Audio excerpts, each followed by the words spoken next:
عمومی طور پہ لوگوں سے لوگ ہنس ہنس کے بات کر رہے ہوتے ہیں، گھر میں ان کا رویہ کچھ اور ہوتا ہے۔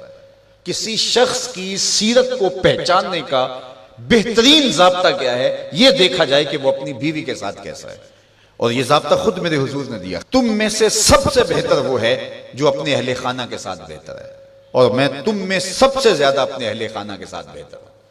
جب حضور کا وصال ہوتا ہے تو 9 ازواج حضور کے نکاح میں تھی، کسی ایک کو بھی میرے حضور پہ شکایت نہیں تھی۔ یہ حضور کا انصاف،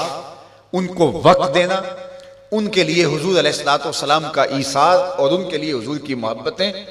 حضرت خدیجہ الکبریٰ رضی اللہ تعالی عنہا کا ذکر کرتے ہیں ان کے وصال کے بعد تو حضور کی آنکھیں چھلک پڑتی ہیں،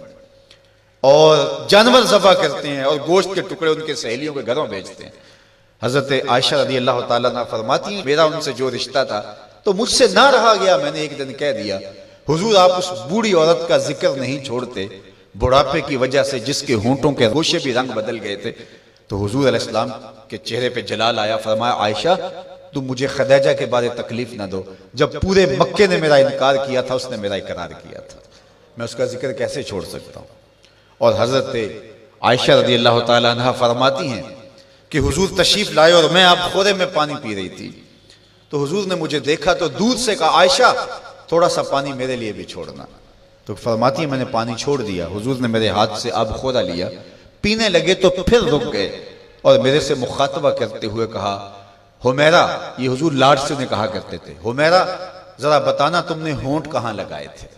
میں وہاں ہونٹ رکھ کے پانی پینا چاہتا ہوں، مجھے یہ بتاؤ اگر شوہر کا رویہ بیوی کے ساتھ یہ ہوگا تو گھر جنت کا ٹکڑا بنے گا یا نہیں بنے گا؟ تو تم میں سے بہتر وہ ہے جو اپنے اہل خانہ کے ساتھ بہتر ہے۔ سب سے پہلے آپ کے اہل خانہ آتے ہیں، آپ کے ماں باپ آتے ہیں، آپ کے بہن بھائی آتے ہیں، پھر کلاس فیلوز آتے ہیں، اساتذہ آتے ہیں، یہاں سے ہمارا رویہ خوبصورت ہونا شروع ہو۔ ہم نے دیکھا ہے کہ لوگوں کے ساتھ بڑے اچھے رویے، ماں باپ کے گستاخ ہوتے ہیں، ماں باپ کے بے ادب ہوتے ہیں، دکان پہ گاہک سے ہنس ہنس کے بات کر رہے ہوتے ہیں، لیکن بہن بھائیوں کے ساتھ رویہ تلخ ہوتا ہے، بیوی کے سامنے جا کے فرعون بن جاتے ہیں، ماں باپ کے سامنے جو ہے ان کے رویے کی تلخی ہوتی ہے۔ سارا دن جی ہمارا پیشہ ایسا ہے لوگوں سے ہنس ہنس کے بات کرنی ہے، لیکن جن سے آپ ہنس کے بولیں گے ماں کے کلیجے میں ٹھنڈ پڑ جائے گی اور باپ نہال ہو جائے گا، اس کے سارے دن کی تھکن اتر جائے گی، اس سے ہنس کے نہیں بولتے ہم سارا دن کے تھکے ہوئے آئے ہیں، سارا دن کس سے ہنس ہنس کے بولتے رہے ہو، یہ تمہارا اخلاق نہیں تھا، یہ تمہاری بناوٹ تھی، یہ تمہارا تصنع تھا۔ جو اخلاق ہے وہ حقیقت میں اس کا روپ نظر آتا ہے اپنے ماں باپ کے ساتھ، اپنی بیوی کے ساتھ، اپنے بچوں کے ساتھ، اپنے کلاس فیلوز کے ساتھ، اپنے دوستوں کے ساتھ، اپنے اساتذہ کے ساتھ۔ اگر تمہارا رویہ ٹھیک ہو گیا تو پھر تمہارا دوسرے لوگوں کے ساتھ رویہ بھی ٹھیک ہے، لیکن اگر ان کے ساتھ رویہ ٹھیک نہیں، دوسروں کے ساتھ رویہ آپ کا اچھا ہے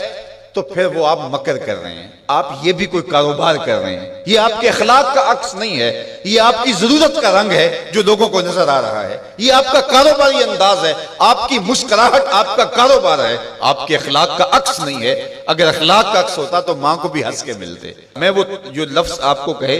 کہ حضور کمزوروں کا بوجھ اٹھایا کرتے تھے، تو آج بیٹی اگر ماں کا بوجھ نہیں اٹھاتی، بیٹا باپ کا بوجھ نہیں اٹھاتا، تو اس نے کسی اور کمزور کا بوجھ کیسے اٹھانا ہے؟ ماں گھر میں تھکی ہے سارے دن سے، اور بیٹی جو ہے وہ آئی ہے اور وہ بھی ماں سے مطالبہ کرتی ہے کہ میری ضرورت میرے بستر پہ، میرے ٹیبل پہ پوری کرو،